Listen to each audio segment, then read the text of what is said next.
Welcome to City Week, ladies and gentlemen.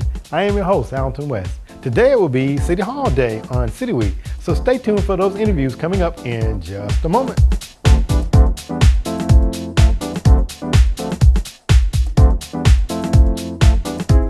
Welcome to City Week, ladies and gentlemen. Today I have from the City of LaGrange, the economics manager, Mike Criddle, Jonas. Mike, welcome to the show. Thank you, Alton. Good to be here. Well, it is a great time in the City of LaGrange. You know, there's a lot of things going on, a lot of excitement, a lot of buzz, a lot of rumors, some things that we want to try to help the general public understand. And I know that you're the person that can really kind of bring it home and help everybody do that. Before you do that, Mike, tell us a little bit about your role, if you don't mind. Well, economic development is my primary role. I do have other departments at the city, including the city motor pool, the garage, the purchasing department, LGTV is one of my departments, and also anything to do with the lake. So, and the websites and the marketing side of that too. So, it makes for a busy day. It does. It makes for, but it's very diverse. People ask me a lot of times, what do you do during the day at the city? And there's no 2 days that are ever alike at the city, which is good. The variety is a good thing. That's right. It's a very good thing. But the economic development side that you mentioned, that's the primary focus, or has certainly been the primary focus for the last many years. I'm actually rapidly approaching my 10-year anniversary with the city. Oh my. So it's been a very fast 10 years. That's right, wonderful ride. And you know, when you say 10 years, I've been back over here now about 11 years. So I guess we've been together about that length of time. Yeah, it's been a fun ride though, for sure. It absolutely has, and it looks like this ride is about to speed up here too, Mike. And as I stated earlier, there's a lot of buzz going on in the community, and some things that we want to really get cleared up, because sometimes people hear things on Facebook or Twitter, Snapchat and all those other places, and it may not necessarily be accurate information. And I know that you can kind of clear up some of those things. And I want to just start out by our Lagrange Mall.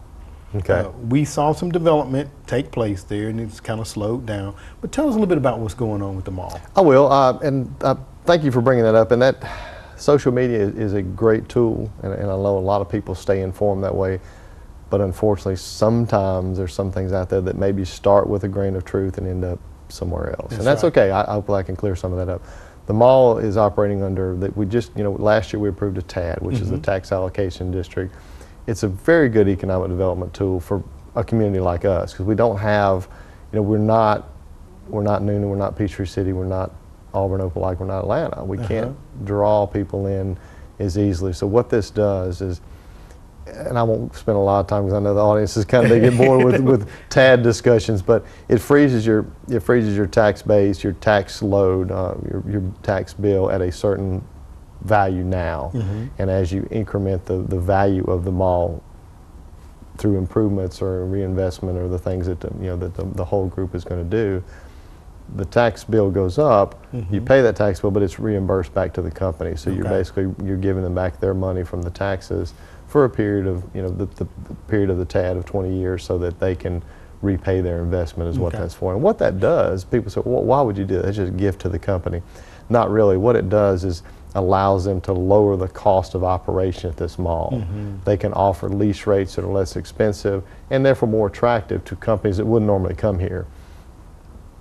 There's been a lot of stuff, and everybody assumes that, well, the Aspen Dental was built, and then the small building beside it is also finished, which is, they're looking for a tenant for that now and very close to landing one. Everybody assumes there's nothing going on. There's actually been a lot of stuff going on, and it's legal things, and there's surveys and lawyers and people involved in this. It just takes time.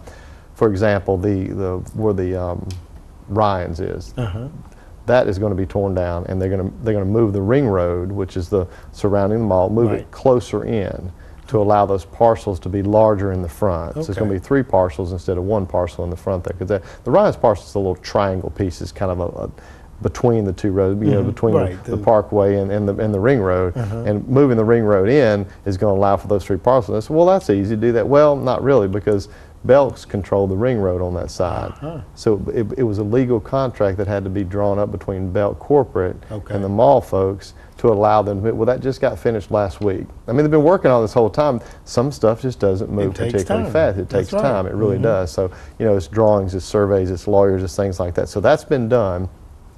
I figure in the next 30 days they're gonna have to tear down the Ryan's parcel, the Ryan's building. It's a good looking building on the outside, but the inside is full of black mold. It wasn't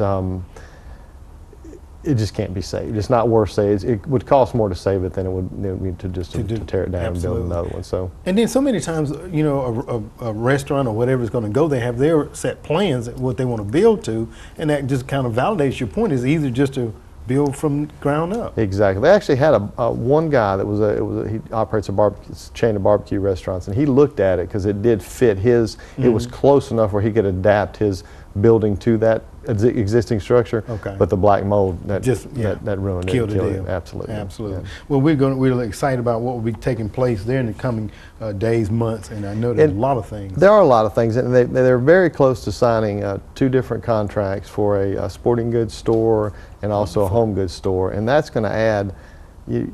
One of them's going to go in the existing Penny's box. Okay. And then they're going to add another 55,000 square feet out towards Davis Road in that same direction. So these are, again, very changing events here, and I think you're going to go from people driving to Noonan or Opelika to Tiger Town and go shopping.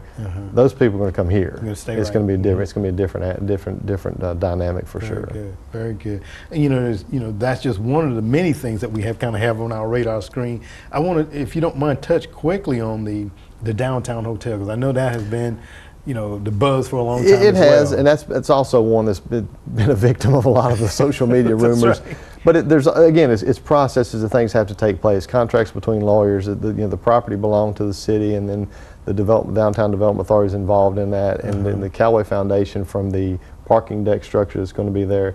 It's going to be a beautiful facility. It really is. We had some environmental concerns. There are no issues because of the fact we had to do a phase 1, what's called an ESA, environmental site assessment. That was done. They went in. They drill holes and they take soil samples and they do all these different things. They do all the research to make sure there's no contaminants in the soil, anything that's going to cause a problem later. That came back and they said there was a gas station there at one time back in the 50s on that property, and everybody takes a deep breath. Oh no, because everybody knows what that means. You know, there's leaking tanks. There's something in the ground. So we had to, and again, this stuff takes time. This is over probably a 2.5 month period.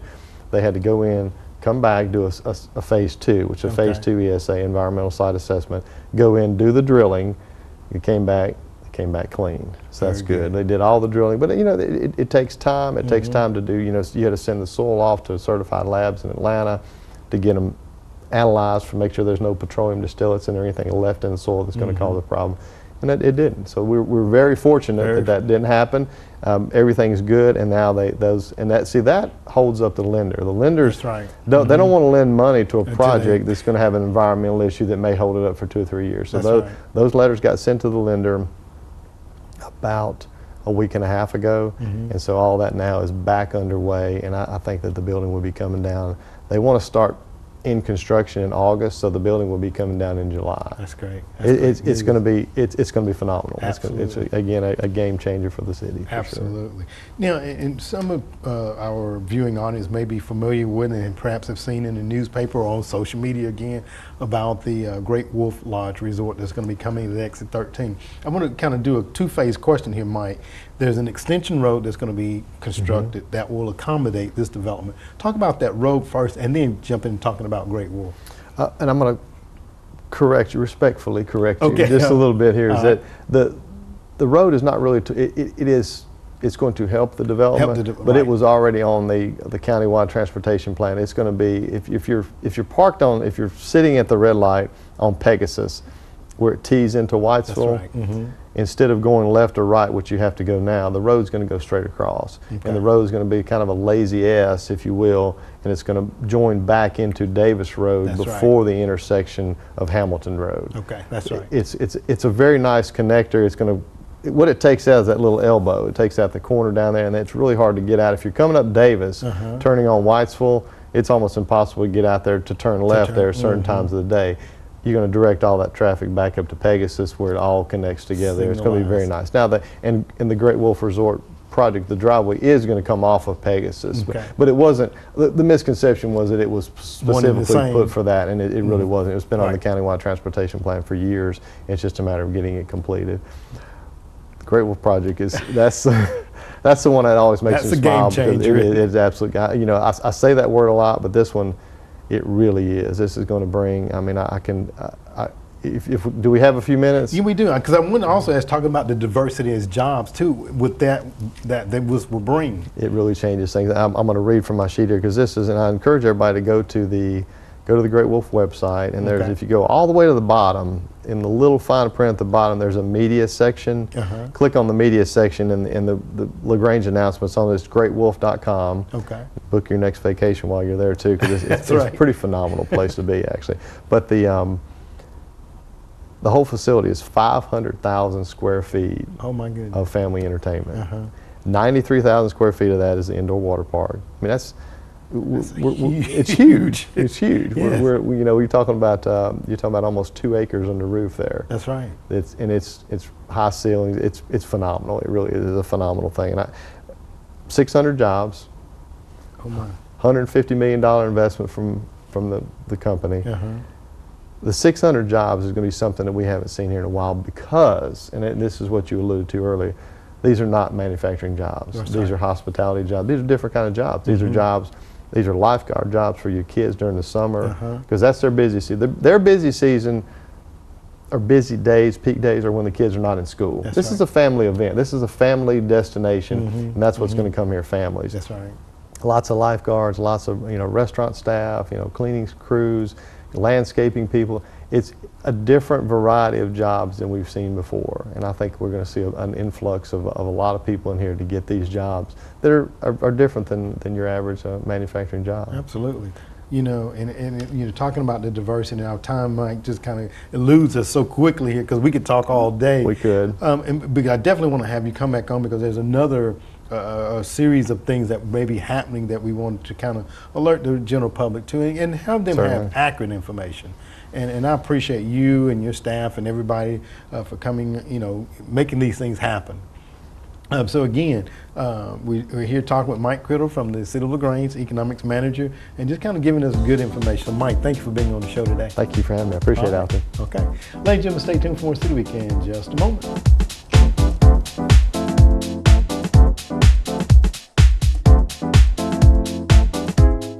Welcome back, City Week, ladies. I am now being joined by the senior planner from the City of LaGrange, Lee Threadgill. Lee, welcome to the show. Thanks, Alton. Well, Lee, you and I work closely there in the cubicles, and I kind of overhear the various things that you have going on, and you really have a lot of buzz going on in your area too. There's some exciting things that are happening that I think the general public will be really thrilled to hear about. But before we get into that, tell us a little bit about your role as a planner, if you don't mind. Sure. Well, I've been with the city now for about 3.5 years, and I have the position of senior planner, and it kind of encompasses a lot of things. A lot of ordinance work, zoning ordinance, sign ordinance, landscaping ordinance, interpreting those, updating them, writing new codes, those kinds of things, and making sure that we enforce them when we have new development that comes into the city. So we review development plans, and we review sign permits sometimes, and work with developers on answering all the questions that they have when they want to develop something in the City of LaGrange. But we also get to work on parks, and I specifically have been working a lot on parks lately and trying to improve some of the quality of life parts of the city, just looking at trying to up our game and be a little bit more competitive with some of the other communities nearby. And parks is one of the areas that we've identified as an opportunity to really try to sort of freshen up and let's try some new things. Let's diversify the amenities that we're offering. Let's look at how we're going to maintain those things and how we're going to keep a sustainable parks program going forward. So it's an exciting time in the city. Pretty challenging, sounds like that. There's a lot to do, Absolutely. And it's certainly going to be a team effort. So, Absolutely. Yeah. Absolutely. Well, you're talking about parks and the maintenance of parks and the other various community parks and things of that nature, and maintenance being a big part of them. A year ago, I think we got a $100,000 grant to do some work over at Granger Park, and I think that work is getting ready to get started up. Talk a little bit about that, if you don't mind. Yeah, so we applied for a recreational trails program grant a couple of years ago, and we were awarded the grant, which was really exciting. It's $100,000 to go towards building a new trail. So we had master planned the space behind St. Mark's Episcopal Church, roughly, that runs from West Harrelson Street up to the ball fields at the existing Granger Park. And we planned to put a trail through that property and just sort of improve it and make it a place for the public to know that they could be there and have an alternative to the track for exercise, and also just connectivity for walkers that may be walking from the downtown area of the college over to the high school if they're going to take in a game or something like that. So the space had been sort of designated for park use by the Callaway Foundation, who owns the property, and we worked with a steering committee on creating a Granger Park master plan that included this trail piece, and we then applied for that grant. We got awarded, and it's been great. But implementing that grant, we kind of had to take a little step back because we started looking at an overall citywide trail system. And that came about through the suggestion of some of our citizens who approached leadership back in the fall about, let's really look at trying to improve our bicycle pedestrian amenities in the city of LaGrange. And we had also, around the same time, adopted a comprehensive plan update that included an implementation item for the city to do a trail plan or a bike ped plan. So it's been a nice synergy of initiatives that have come together. The citizens have wanted some things to be done, and they approached City Hall about getting those things accomplished. And staff has been talking about trails and the benefit of those, and has sort of watched as other communities have implemented trail plans and what that's done for them. And we see an advantage that we think could really come out of this for the city of LaGrange. Absolutely. Absolutely. So yeah. You know, and you're talking about that, you know, in the Granger area, which is a very heavily used area, you know, from the track, the basketball courts, you know, just to name a few, the practice field for the bands and all those various things. Excuse me, and we're talking about the green space off of Harrelson Street that, you know, a lot of people didn't realize that they could go there and use. Sure. So this would kind of bring it more to fruition, and talking about master planning and going back to our comp plan, well, we feel like this is going to add a quality of life to the city of LaGrange that we hadn't had in the past.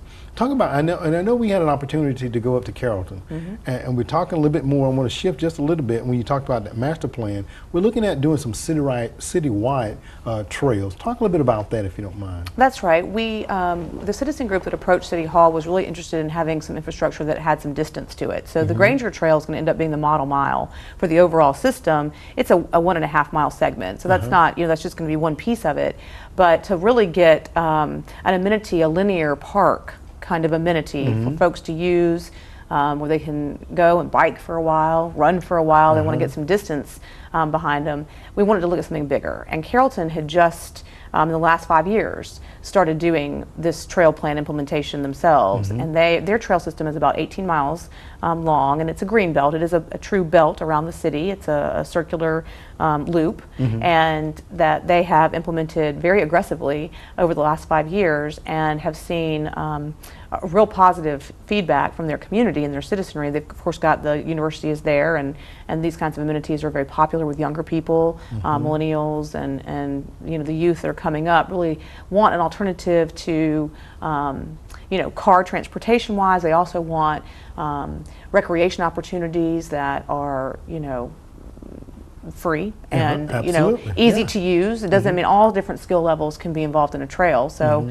you've got walkers and runners and skateboarders and cyclists and rollerbladers, and you know, it just dog walkers. I mean, the whole thing. So you really capture a very wide cross section of the public for a trail. Absolutely. You know, and you and I, we went up to the Carrollton to go on the greenbelt, and I think we went up on Wednesday, midday, I think it was, and we were astonished by the number of users that were out there. We saw nurses, you know, taking maybe their lunch break. We saw, you know, babies and strollers being pushed by parents. We saw bikers. I mean, all within a matter of minutes being on the trail.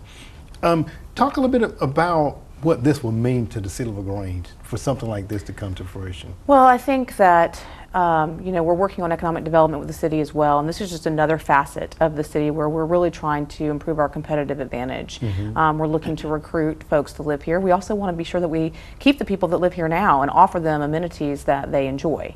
So it was, like I said, that there was a group of citizens who live here now who saw this need, and they want something like this in their community just to improve their quality of life. So we really see it as serving a sort of a dual function. One is just kind of providing amenities that our public is already asking for, and the other is kind of making ourselves look attractive as we try to recruit folks to move to live here. So we're really hoping that that is the kind of the impact that it has.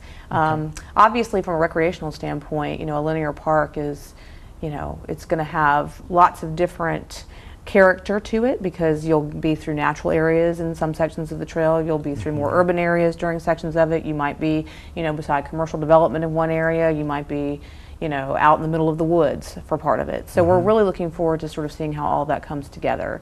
And it's going to be a very connected trail system. A lot of connectivity, sort of a unifying recreational system for the citizens of LaGrange. Absolutely. And I know we've been working with the Path Foundation. I would like you to mention them. And all this is leading up to a public meeting that's going to be taking place that I want you to also talk about. But talk about the expertise that the Path Foundation has brought to the City of LaGrange. Sure. Well, when we started this process, one of the first things that we identified with our citizen group, who called themselves the Trailblazers initially, which was a really cute name, was, well, how do we jump off? What do we need to do? Well, we need to plan. We need to create a plan that we can implement. So initially we kind of sought some proposals from folks and looked at specifically trying to understand who Carrollton had used. So we talked to Carrollton, they came and presented to us and talked so favorably about the Path Foundation and Kaizen Collaborative, who is the landscape architecture firm that does a lot of the master planning for Path.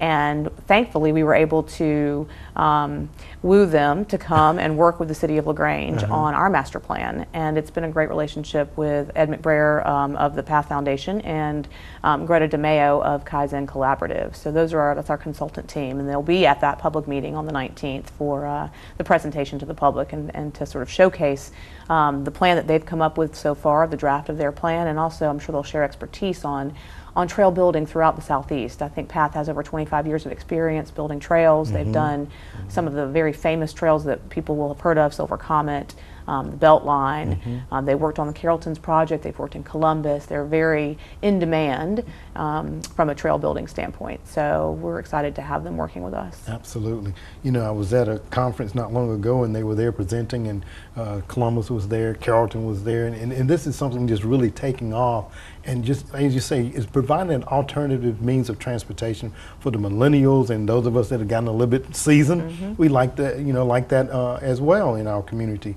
Now you're talking about a public meeting too. Talk about where that's going to be held and what people can, how can people get involved in the public meeting itself. Okay. So we have scheduled a public meeting to take place on July 19th, which is a Tuesday, from 5:30 to 7:30 at Delavant. We will be providing light refreshments just to hold people's attention so that their stomachs don't get the best of them, and that they're able to kind of endure the meeting. There will be a presentation from the consultant so that everybody kind of understands where we've been and where we're headed, how we got to the draft plan, and to show everybody the route and kind of get feedback from the community in terms of they may have some, intimate knowledge about certain areas, their neighborhood, for instance, that they may be able to share. Have you thought about connecting to this? Or, this feature is here and it's really beautiful. Maybe you should look into connecting over here. So we're really looking for that public feedback at that meeting. There will be an opportunity after the presentation for the public to give comments.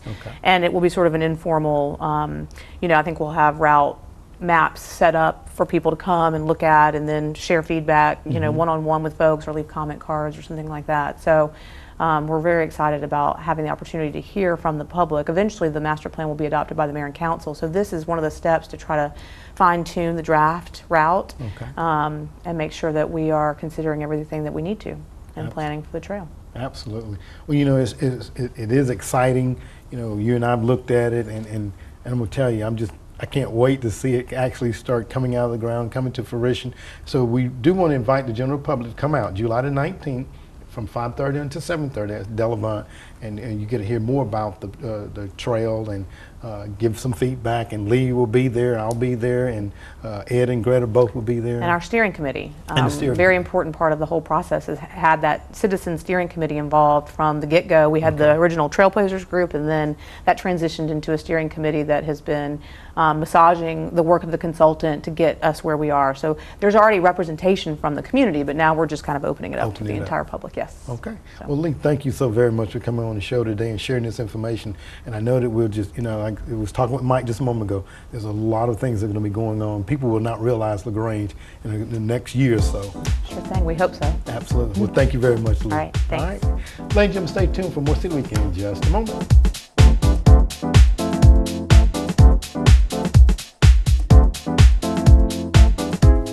Ladies and gentlemen, thank you for joining City Week this week. My guests have been from City Hall, the Economics Director, Mike Criddle, as he gave us some factual information about various projects taking place in and around LaGrange. Number one, he talked about the mall and also talked about the Great Wolf Lodge Resort. So ladies and gentlemen, look forward to those products coming here to our community very, very soon.